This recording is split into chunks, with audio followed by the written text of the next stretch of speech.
Duduk kembali, shalom. Shalom. Ada sukacita, amin.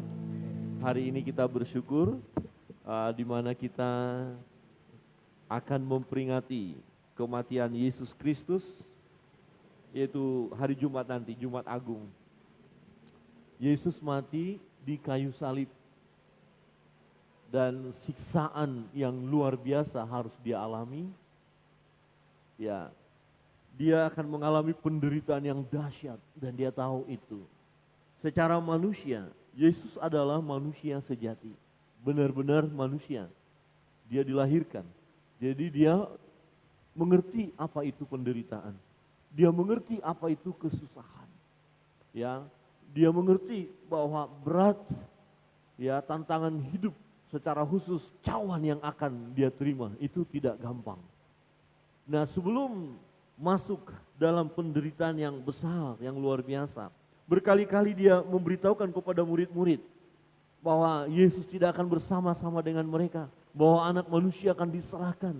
Berkali-kali dia mengingatkan para murid dan waktu yang sudah dekat, satu pergumulan puncak di Taman Getsemani.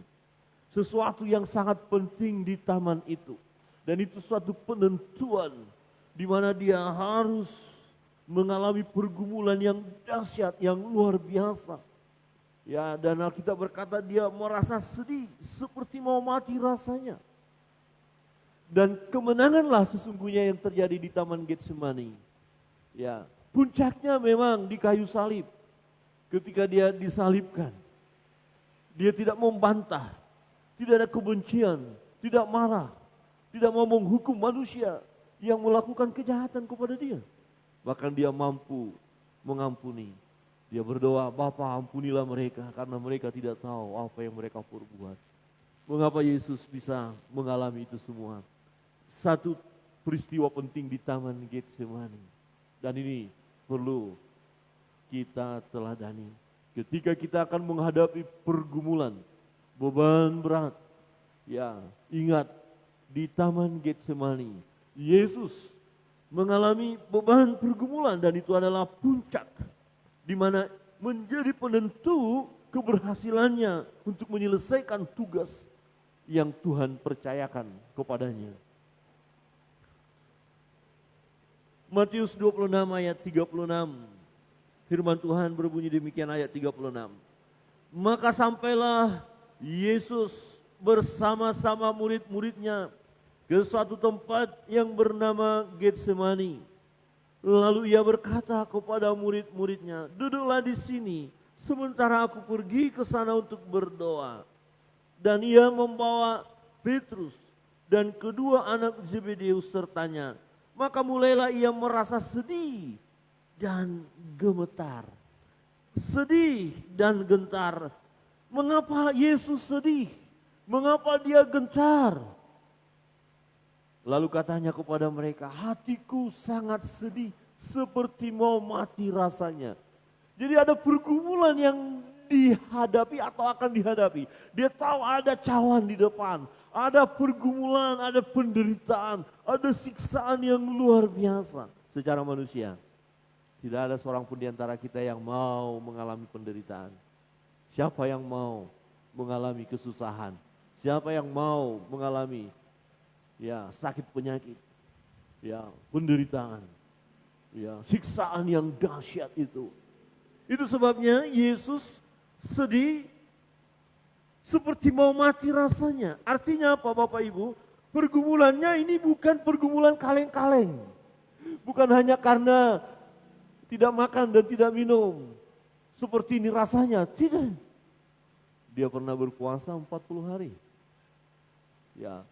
Bukan masalah, ini saya membutuhkan sesuatu, kemudian saya belum dapatkan yang saya butuhkan, maka saya sedih. Bukan hanya sekedar itu. Ini pergumulan yang sangat dahsyat. Seperti mau mati rasanya. Saudara yang terkasih dalam Tuhan. Di Taman Getsemani. Yesus bersama murid-murid. Dan saya katakan, ada kemenangan di taman itu pada malam hari menjelang pagi. Suasana sunyi senyap.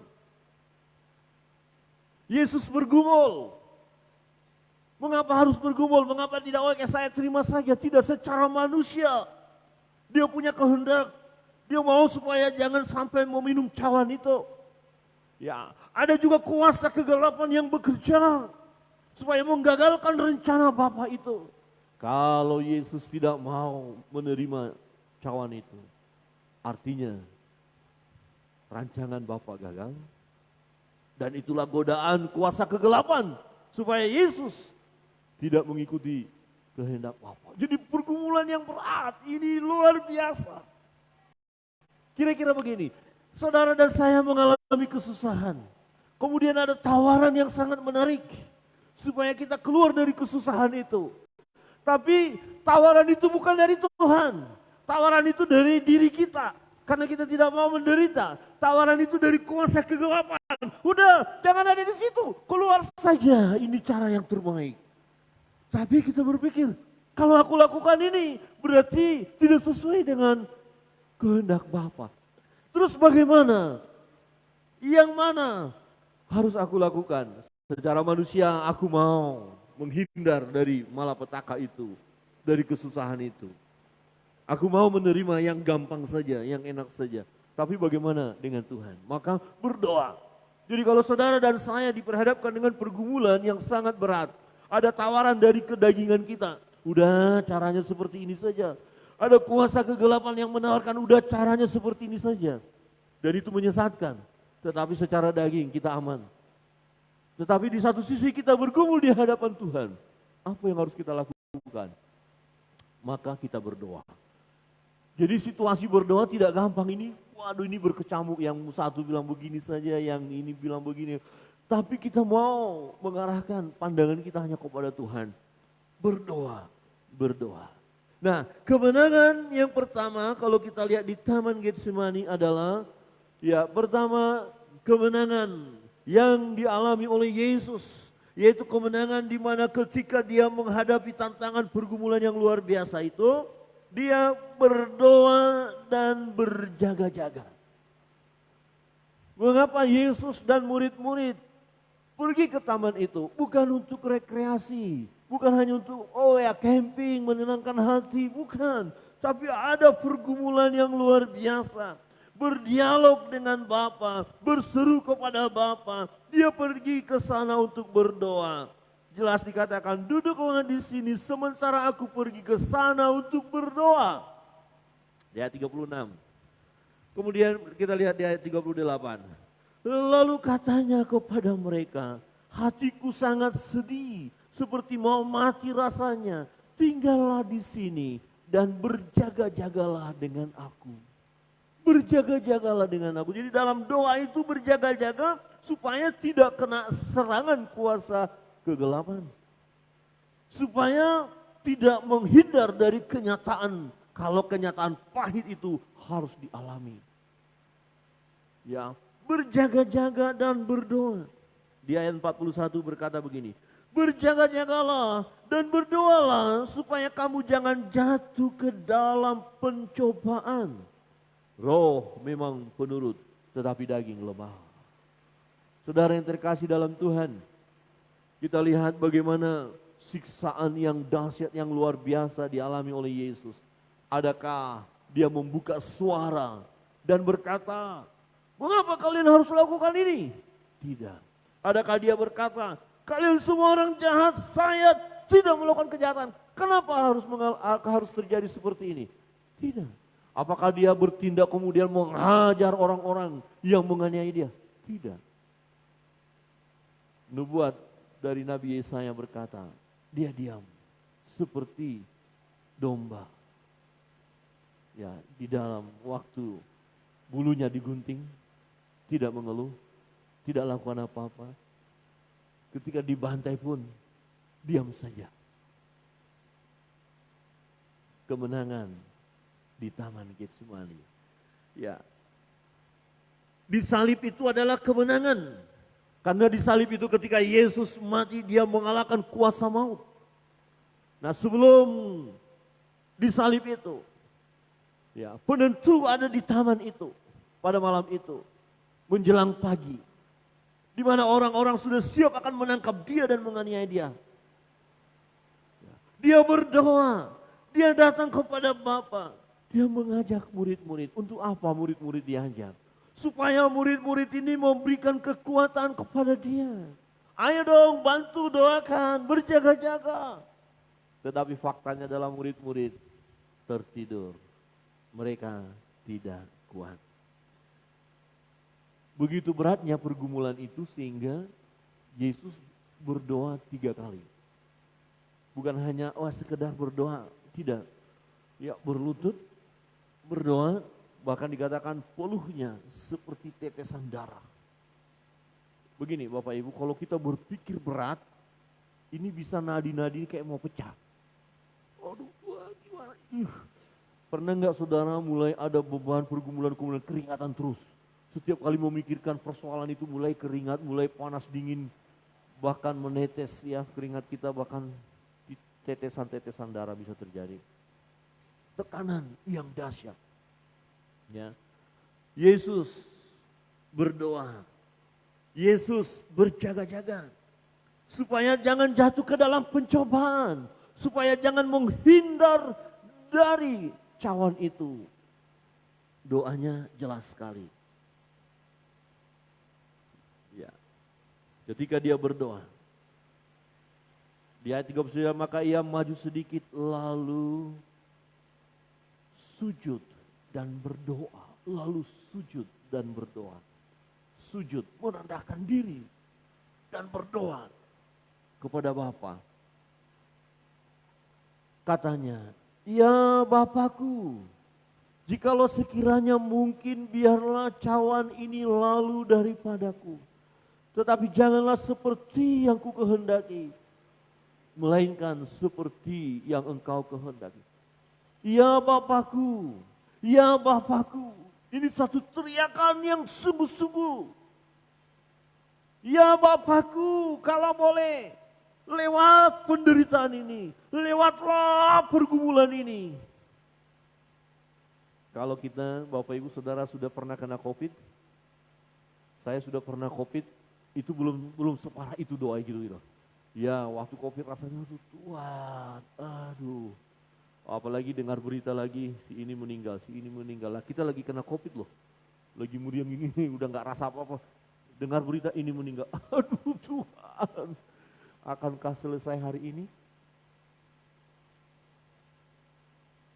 Gak gampang. Doa terus Tuhan. Ya obat yang sangat pahit pun disikat habis. Minum saya. Coba kalau lagi normal seperti ini, kasih minuman yang sangat pahit, mau gak?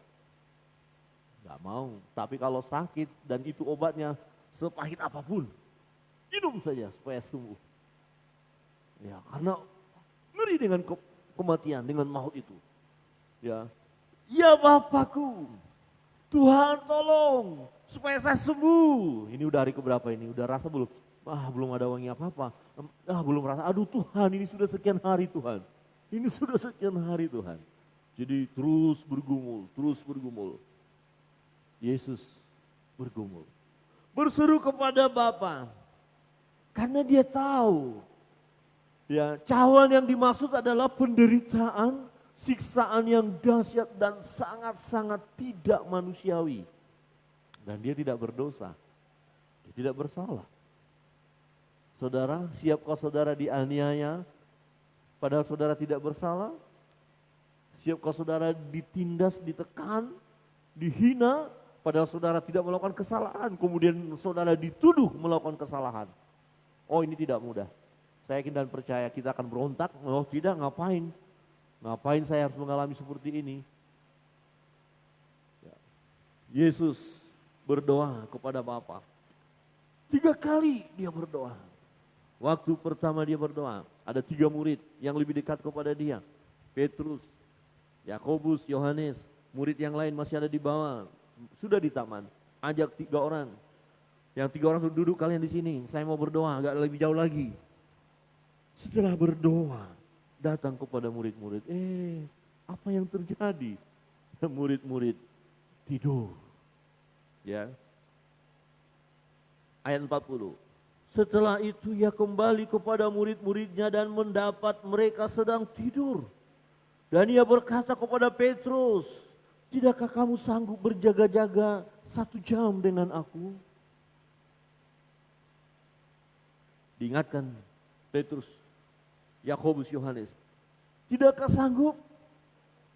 Ayat 41, berjaga-jagalah dan berdoalah supaya kamu jangan jatuh ke dalam pencobaan. Roh memang penurut, tetapi daging lemah. Setelah diingatkan murid itu untuk berdoa, Yesus pergi lagi berdoa. Doa yang sama. Ya Bapakku, jika sekiranya mungkin biarlah cawan ini berlalu. Jangan sampai aku menderita. Jangan sampai kesusahan ini menimpaku. Jangan sampai cambuk ini datang kepadaku. Jangan sampai kematian ini. Jangan sampai salib ini harus aku alami. Ya Bapakku. Kemudian kembali lagi. Apa yang terjadi? Murid-murid tidur. Halo, bangun, berdoa, berjaga-jaga. Ini tantangan berat, pergumulan berat. Dan pernah Yesus berkata, ketika gembala dibunuh, maka mereka akan lari. Kalian akan lari, akan goncang iman kalian. Yesus ingatkan, waktu hendak melaksanakan perjamuan kudus itu, sudah diingatkan. Kalian akan tergoncang. Petrus bilang, enggak Yesus, enggak lah. Kalau yang lain lari, saya tidak akan lari. Mati bersama Yesus saya siap. Tahu-tahu di Taman Getsemani, Yesus bilang apa sama Petrus? Hei Petrus, berdoa berjaga-jaga. Roh penurut daging lemah. Pergi lagi Yesus untuk ketiga kali. Doa yang sama. Kenapa sampai 3 kali? Yesus punya keinginan secara manusia supaya bebas dari cawan itu. Dan itu wajar, lumrah, normal. Sama seperti kita. Kalau ada penderitaan di depan kita, bukankah kita berdoa minta kepada Tuhan supaya penderitaan di depan itu dijauhkan daripada kita? Itu doa yang benar. Bukan salah. Masih doa pertama masih terjadi goncangan. Kedua, masih goncangan. Ketiga, yakin dia apa jawaban Bapa. Maka waktu orang-orang datang menangkap dia, serdadu-serdadu menangkap dia, dia menyerahkan dirinya. Siap. Kemenangan ketika Yesus berdoa, bergumul kepada Bapa, dia mengerti semuanya, dan itulah yang membuat dia menang. Dia tahu bahwa orang-orang akan datang. Maka di ayat 43 berkata, sesudah itu ia datang kepada murid-muridnya dan berkata kepada mereka, tidurlah sekarang dan istirahatlah. Lihat, saatnya sudah tiba bahwa anak manusia diserahkan ke tangan orang-orang berdosa. Lihat, mereka sudah datang akan menangkapku. Dia enggak berkata, ayo lari-lari, ada orang nangkap saya. Enggak, ayo siap. Tapi murid-murid goncang. Inilah kegagalannya. Kenapa? Di Taman Getsemani mereka tidak berdoa dan berjaga-jaga. Kekalahannya apa? Mereka takut tentang kematian. Mereka takut dianiaya. Bahkan Petrus yang berkata sebelumnya, aku siap mati bersama dengan engkau. Apa yang terjadi? Terpancing emosinya. Waktu orang datang dia ambil pedang. Ya, dipotong itu leher salah seorang serdadu, Pak Malkus itu. Yesus bilang jangan, sudah. Kalau kita tidak menang di dalam doa dan berjaga-jaga, kita gampang terpancing emosi kita. Kita bisa marah, kita bisa tidak mengendalikan diri kita lagi. Kita bisa kacau. Saya tadi melihat satu tayangan YouTube dan saya pikir aduh ini keterlaluan. Gak tahu di daerah mana ada anak kecil, papanya marah, digebukin habis-habisan. Dan yang salah juga yang foto, yang video kan kok gak tolong. Udah minta ampun anak itu, udah jatuh, kayunya, gedebak gedung, aduh saya bilang kalau saya di situ mungkin bapaknya udah saya tangkap dulu dia. Tapi tidak terkendali amarah bapaknya, oke lah anak itu salah. Tapi apa begitu cara membantai anak? Anak jangan dibantai, anak harus dihajar dalam pengertian positif. Tapi bapaknya sudah kehilangan kontrol. Terpancing dia, semakin dia marah semakin digebukin anak itu. Aduh saya bilang kasihan sekali nak. Ada komen-komen kok bapak kok kayak gitu sih. Karena saya yakin ya lepas kendali. Petrus lepas kendali. Kemudian waktu Yesus ditangkap, Yesus tidak melawan. Yesus dihajar, dia diam saja. Ya, dicambuk diam saja. Tetapi kemudian orang bertanya kepada Petrus, kamu muridnya kan? Enggak. Enggak, kamu muridnya? Enggak, saya enggak kenal dia. Benar, ini muridnya, gaya bahasanya loh sama. Enggak, sungguh deh, saya enggak kenal dia. Halo? Kemudian ayam berkokok. Baru dia ingat apa kata Yesus. Kau menyangkal. Di taman Getsemani, murid-murid lemah. Mereka tidak berdoa. Bandingkan dengan Yesus yang bergol. Walaupun waktu Yesus membawa murid-murid. Supaya murid-murid belajar bersama dengan dia. Supaya murid-murid pun ambil bagian di dalam doa itu. Tetapi fakta menunjukkan mereka begitu lemah. Dan Yesus menang. Yesus tidak takut lagi tentang cawan itu, penderitaan itu, siksaan itu. Tidak. Dia berdoa. Dan menjadi peringatan bagi kita.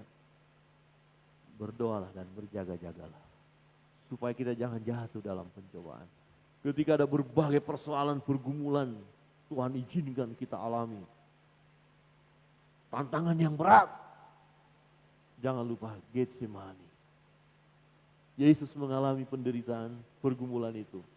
Dia datang ke Getsemani. Untuk apa? Rekreasi menenangkan hati? Tidak. Piknik, tamasya? Tidak. Dia berdoa. Kita buat Getsemani dalam hidup kita. Di mana kita berada, ingat di situ kita perlu berdoa.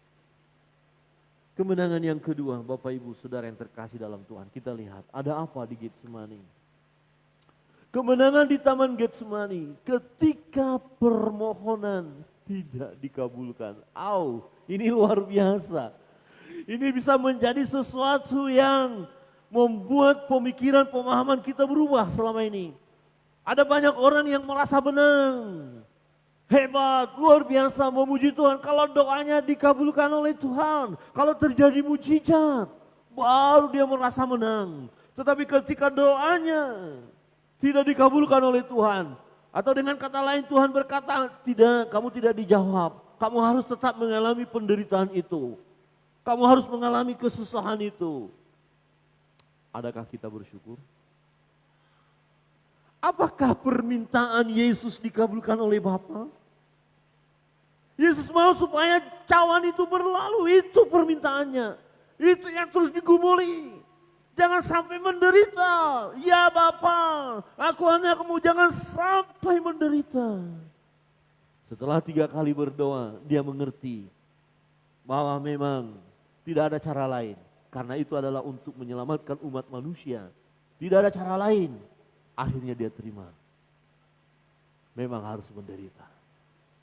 Dia tenang menghadapi semua. Karena apa? Permohonannya tidak dikabulkan. Ada banyak orang yang menyebut dirinya orang percaya, orang Kristen, ketika doanya tidak dikabulkan oleh Tuhan. Apa yang dilakukan? Dia kecewa. Dia marah sama Tuhan. Dia tidak mau lagi ke gereja. Tidak mau memuji Tuhan. Tidak mau berdoa. Tuhan, aku sudah berdoa. Kok gak ada jawaban? Di mana engkau Tuhan? Saya sakit, saya berdoa untuk sembuh. Kan itu wajar Tuhan, bukan untuk hawa nafsu saya Tuhan. Tuhan kan menghendaki juga supaya saya sembuh. Tetapi kenapa begitu lama tidak sembuh? Oh Tuhan, sepertinya Engkau tidak dengar doaku lagi. Maka ada lagu, Tuhan masihkah kau mendengarkan doaku. Saudara jangan nyanyikan lagu itu. Kalau saudara paham tentang Tuhan, jangan nyanyikan lagu itu. Betul ya? Kalau ada teman, Tuhan masihkah kau mendengarkan doaku. Bilang, baca Alkitab, kapan Tuhan tidak dengar doa? Masihkah dengar? Ya dengarlah. Tapi jawabannya apa? Enggak, cukup kasih karuniaku bagimu. Enggak nak, kamu harus menderita dulu. Kalau saudara sedang menderita saat ini. Wah sudah lama, sudah 1 tahun menderita. Tuhan tolong supaya lepas dari penderitaan ini. Terus Tuhan bilang apa? Enggak, tetap menderita dulu nak. 5 tahun lagi. Ada amin? Amin? 5 tahun lagi masih susah amin? Sedikit amin ya. Tuhan sudah 5 tahun Tuhan. Tuhan bilang 10 tahun lagi. 10 tahun lagi siap menderita? Semakin sedikit aminnya ya. Tuhan susah sekali hidup ini. Masa sampai mati susah terus? Enggak, 15 tahun lah susah. Amin? Amin? Ada orang hanya karena enggak usah 1 tahun. Enggak usah 1 bulan. Ya. Anak-anak muda nih banyak ini, ada contoh. Lagi pacaran. Dia merasa itulah teman hidup yang Tuhan berikan. Ternyata ditinggal pacar. Pacarnya menikah duluan. Tuhan, saya sudah berdoa. Kami kan sudah 5 bulan berkenalan. Dan saya sangat mencintai dia Tuhan. Kenapa dia tinggalkan saya Tuhan? Kalau begitu saya bunuh diri saja Tuhan. Loh. Baru segitu kok udah bunuh diri? Ada enggak sih pasangan muda-mudi lo karena ditinggal pacarnya akhirnya enggak bergairah hidup. Enggak mau makan. Ambil tali, cari pohon tomat. Ini enggak bunuh diri di pohon tomat yang enggak mati lah. Halo anak muda. Doa kita ketika tidak dijawab oleh Tuhan atau jawabannya adalah tidak, cukup kasih karuniaku. Kita bisa berkata amin. Haleluya. Tetap cinta Tuhan, tetap melayani Tuhan, tetap bergairah ibadah. Dulu ada teman dulu. Ya, datang ke gereja, rajin pemuda. Bukan pemuda Sinam ya, dulu pengalaman kami. Rupanya dia mau nembak seorang pemudi. Nembak pakai senjata. Tembak dulu. Ditolak. Minggu depan pemuda gak datang lagi. Ditolak aku. Lah, masa mau nembak pemudi aja ketika gak diterima terus mundur. Kalau pemuda Sinam sih enggak. Mau ditolak dia apa tetap setia. Amin. Haleluya. Yang benar. Coba lihat kiri kanan yang anak muda yang benar dulu. Baru kita berdoa dan belum dikabulkan Tuhan, sudah patah semangat, sudah tidak bergairah hidup, sudah nggak percaya kepada Tuhan, sudah memikirkan cara yang lain. Dan ada suara-suara lain berkata ini ada Tuhan alternatif, ini yang bisa membahagiakan kamu, ini yang bisa menyenangkan kamu, ini yang bisa menyembuhkan kamu. Tinggalkan Tuhanmu. Dan ada orang-orang yang tadinya mengikuti Yesus, akhirnya tinggalkan Yesus. Karena saya sudah berdoa, mana kuasa Tuhan? Mana kasih Tuhan? Kemudian ikut jalur lain. Yang dia pikir itu akan membawa dia kebahagiaan. Padahal di ujung sana, firman Tuhan katakan, di ujung sana ada maut. Saudara, saya sudah belajar firman Tuhan. Bukankah firman Tuhan katakan, ketuklah maka akan dibuka, cari akan dapatkan, minta akan diberikan. Kita cari ayat-ayat yang mau menguatkan iman kita supaya permohonan kita ini dikabulkan oleh Tuhan. Tidak ada yang mustahil bagi orang percaya. Kemudian kita katakan, iya Tuhan aku percaya. Iya Tuhan aku percaya Kau akan memberkati aku Tuhan. Kau akan membuat mujizat bagiku Tuhan. Ini persoalanku yang berat Tuhan. Ini pergumulanku Tuhan. Aku percaya sama Tuhan. Tahu-tahu Tuhan tidak kabulkan. Baca apa yang terjadi di Taman Getsemani. Jadi kalau kita akhirnya tidak menerima apa yang kita minta kepada Tuhan. Karena Tuhan punya rancangan khusus kepada kita. Maka kita tetap berkata, aku puji Tuhan, aku muliakan Tuhan, aku tetap ikut Yesus. Aku percaya kepada Tuhan dan aku siap. Kalau memang beban ini harus saya alami dulu, saya siap. Kalau penderitaan ini aku harus hadapi, saya siap. Kalau oleh karena namamu aku dinista, aku dianiaya, aku dikucilkan, aku siap. Aku tetap mempertahankan imanku. Aku mau setia. Amin. Yesus tahu. Dia minta, Bapa, kalau boleh cawan ini berlalu. Tapi jawabannya apa? Yesus tahu jawabannya. Enggak, cawan itu harus kamu alami. Maka ketika serdadu-serdadu datang menangkap, dia punya kuasa? Punya. Waktu Yesus berbicara, bukankah rebah mereka? Sangkamu aku penyamun? Aku bisa utus 12.000 pasukan malaikat? Dia punya kuasa. Tapi dia harus mengalami cawan itu, minum cawan itu. Gak ada cara lain untuk menyelamatkan manusia. Hanya satu cara di mana Yesus harus meminum cawan itu. Harus Yesus mengalami siksaan itu. Dia harus dicambuk, dia harus diludahi, dia dicaci maki, diolok-olok. Dan dia tahu itu setelah berdoa, bergumul di Taman Getsemani.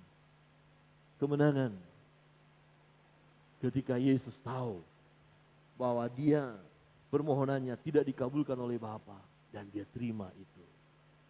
Saudara, kalau saudara tidak mau terima ketika doa-doa kita tidak dikabulkan oleh Tuhan, kemudian kita kecewa, kita putus asa, berarti kita kalah, kita enggak menang. Justru di situ hal yang luar biasa. Ya, saya harus menderita, saya masih menderita, enggak apa-apa. Saya tetap percaya kepada Tuhan. Segala sesuatu ada waktunya. Amin. Terima dengan sukacita.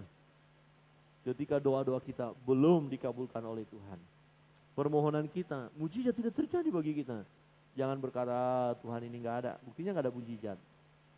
Itu percaya karena mujizat, karena pertolongan, itu iman yang rendah. Tapi kita tetap percaya karena kita tahu Dia Allah yang berdaulat. Yang ketiga, kemenangan di Taman Getsemani. Bapak Ibu Saudara terkasih dalam Tuhan. Kemenangan di Taman Getsemani ketika taat mengikuti kehendak Bapa. 3 kali berdoa, tetapi di akhir doa, kehendakmu yang jadi Bapa, kehendakmu. Dalam pergumulan yang berat, akhirnya Yesus tahu kehendak Bapa. Dia harus meminum cawan itu, dia harus mengalami penderitaan itu, dia harus mengalami siksaan itu dan tahu kehendak Bapa. Jadi tidak ada cara lain untuk menyelesaikan dosa umat manusia kecuali Yesus harus digantung. Dan firman Tuhan berkata, terkutuklah mereka yang digantung di kayu salib. Dengan kata lain, Yesus dijadikan kutuk. Segala dosa ditimpakan kepadanya dan dia tanggung itu di kayu salib itu. Karena itulah kehendak Bapa bahwa dia putranya yang tunggal itu harus mati di kayu salib. Oleh karena kasih Bapa kepada manusia, kasih Bapa kepada saudara dan saya, Yesus mati di kayu salib sebagai putra Allah yang tunggal. Dia taat kepada Bapa, dia taat kepada Bapa dan dia mengikuti rancangan Bapa. Dia mengikuti kehendak Bapa. Justru di situ letak kemenangannya. Kuasa iblis mau berkata begini, jangan sampai di salib itu terjadi. Gagalkan itu, gagalkan rancangan itu. Tetapi di Taman Getsemani, Yesus menang. Kehendakmu Bapa yang jadi. Dan akhirnya di salib itu, kemenangan itu. Disitulah letak kekalahan iblis. Hai maut, di mana sengatmu. Disitulah ditaklukkannya kuasa maut. Disitulah terjadi keselamatan bagi manusia. di mana darah Yesus tertumpah, darah Yesus, darah yang suci, darah yang kudus. Dan kita tahu untuk melayakkan manusia di hadapan Allah, di mana manusia yang sudah jatuh ke dalam dosa dan telah kehilangan kemuliaan Allah. Dosa itu hanya bisa dibasuh oleh darah yang suci, darah yang kudus. Dan satu-satunya darah manusia yang suci adalah darah Yesus. Semua manusia sudah jatuh ke dalam dosa, tidak layak darah manusia itu ya untuk menyucikan manusia yang lain. Tetapi darah Yesuslah satu-satunya. Dan itulah yang dikehendaki Allah, dikehendaki Bapa. Yesus berdoa, Bapa, jika boleh cawan ini berlalu, tapi jangan kehendakku, kehendakmu yang jadi. Yakin dan sangat yakin dia bahwa memang itu satu-satunya cara dan dia harus taat. Dan karena kasihnya kepada manusia, kasih Yesus, maka dia merelakan dirinya sendiri sebagai kurban yang sempurna. Dia tidak membantah, dia tidak mengeluh, aduh sakit, aduh, enggak. Kau raja orang Yahudi, pukul. Kau bisa buat mujizat sekarang, buat mujizat, lepaskan dirimu, tendang. Pikul salib, sudah gak berat, tendang lagi, wow. Dalam kitab Yesaya berkata begini, rupanya nggak jelas. Artinya ini tonjokan habis sudah. Dan wow, dahsyat. Darah berceceran setiap kali melangkah. Tapi dia tidak ada dendam. Tidak ada sakit hati. Tidak ada kekecewaan kepada Bapa. Tidak. Dia jalani. Kemenangan di Taman Getsemani. Ini tidak mudah Bapak Ibu Saudara yang terkasih dalam Tuhan. Tapi Tuhan mengingatkan kita supaya ketika kita diperhadapkan dengan berbagai persoalan pergumulan yang luar biasa, ingat di Taman Getsemani, di mana kita harus taat kepada Bapa dan kita mau berkata, kehendakmu Tuhan yang jadi atasku. Amin. Kita ikuti kehendak Bapa. Bapa punya rancangan yang indah. Ya. Satu gambaran tadi pagi saya katakan begini, kita kan orang percaya, kita serius kepada Tuhan, kita beribadah. Kenapa Tuhan izinkan gereja dibakar? Kenapa Tuhan izinkan ada hamba Tuhan, ada misionaris yang dibunuh, ada orang-orang Kristen yang setia dibunuh? Sepertinya kita kalah. Di mana kuasa Tuhan? Tuhan tidak kalah, kita tidak kalah. Tetapi kita mengikuti, tidak ada kesempatan sesungguhnya Tuhan berikan untuk melawan. Karena pembalasan itu hak Tuhan, bukan hak kita. Jadi kita sepertinya tak berdaya. Tetapi justru disitulah kemenangan itu. Kita tidak terpancing dengan kuasa kegelapan untuk membalas kejahatan dengan kejahatan. Tapi kita tetap mengasihi mereka dan berdoa bagi mereka yang menganiaya kita, yang menzolimi kita, yang menindas kita. Oleh karena kita mempertahankan iman kita. Bukankah itu yang dilakukan oleh Yesus? Dia diseret, ditendang, tetapi apa kalimat yang dia sampaikan ketika dia melihat orang-orang yang menganiaya dia? Ya Bapa, ampunilah mereka, karena mereka tidak tahu apa yang mereka perbuat. Ampunilah.